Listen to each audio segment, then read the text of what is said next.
no tere, teeme täna siis Jaanikmaa T2 väikse videotuuri, kus meil on müüki tulnud maatükk, mille suuruseks on 2336 ruutmeetrit.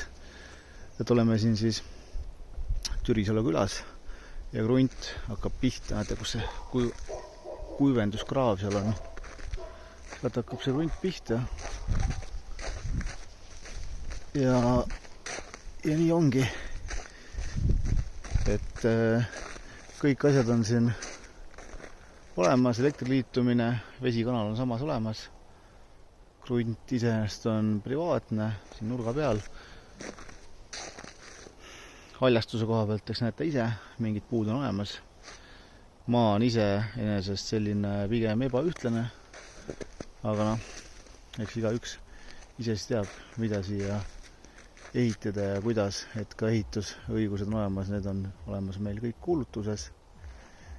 Et kellel huvi on, siis saab minuga ühendust võtta. Mida veel võib-olla mainida ettevõttavalt, nagu te nägite, elektrikilp oli siin samas olemas. Teed hooldab siis vald. Üks naabermaja on seal. Siin on ka üks naabermaja, kes kogu aeg vist sees ei ela. Ja seal nurga peal on ka veel naaber. Ja samuti ka siin.